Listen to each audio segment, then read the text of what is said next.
So, you're getting ready for your forklift theory test. You might be an absolute natural behind the wheel, but that written exam has questions that are specifically designed to catch even the most experienced operators out.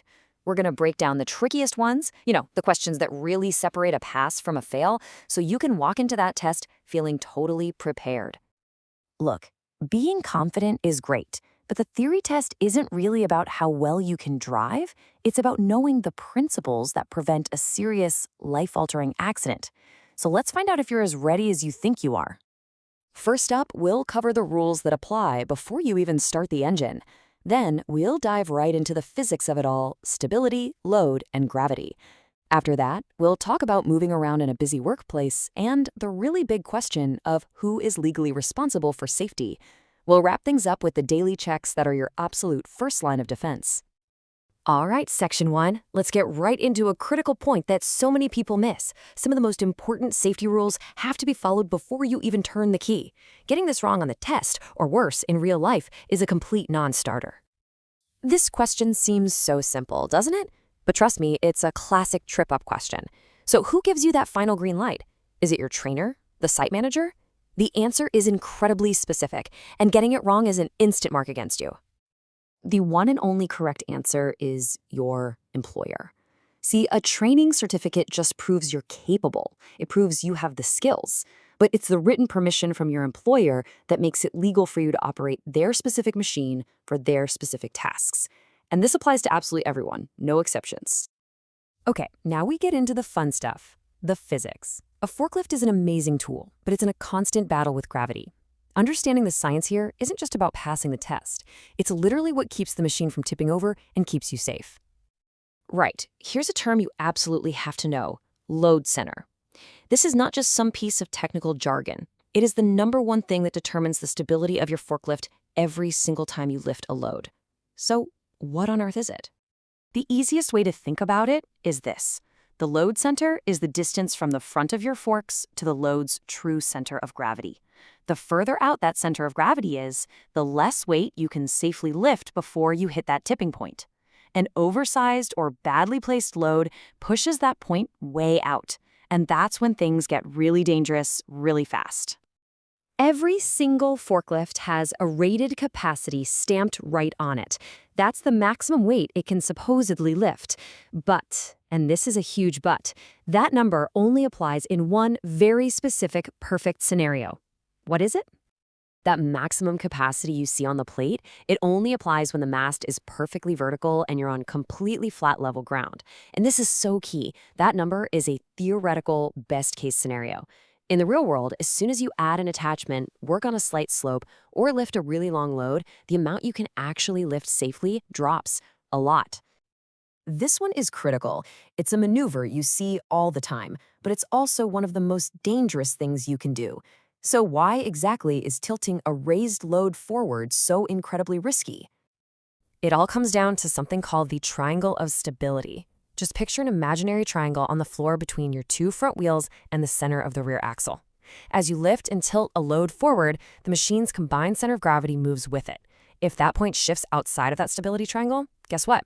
There's nothing holding it up anymore. The truck will tip forward. It's that simple and that serious.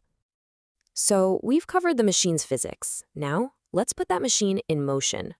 A busy workplace adds a whole new layer of things to worry about, and a whole new set of rules you absolutely have to live by. These are the non-negotiables, the rules of the road. At intersections, you use sharp, short blasts of the horn. It cuts through the noise way better.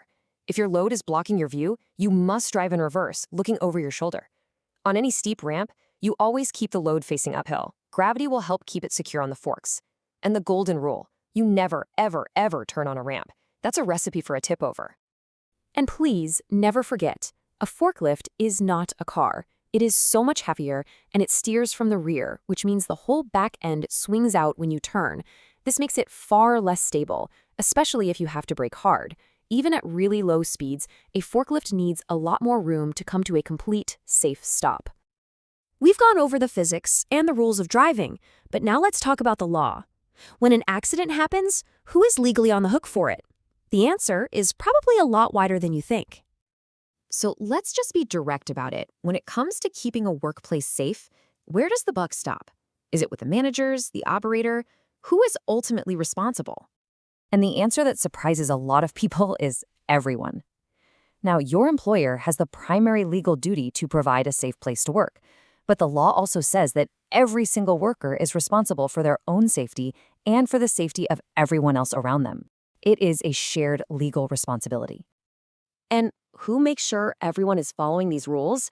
Well, in the UK, that's the job of the Health and Safety Executive, or the HSE, along with local authorities. They're the ones who can inspect sites, investigate accidents, and enforce the law. And that brings us to our final section, being proactive about safety. The absolute best way to survive an accident is to prevent it from ever happening in the first place. And that responsibility starts with you and your machine at the very beginning of every single shift. Before you even think about the day's tasks, your very first duty is to that machine. The pre-shift inspection isn't just a box-ticking exercise. It's your most critical responsibility as an operator. It's your first and your best line of defense. If you see, feel, or smell any of these three things, that machine is unsafe. End of story. A fuel leak is a fire hazard waiting to happen.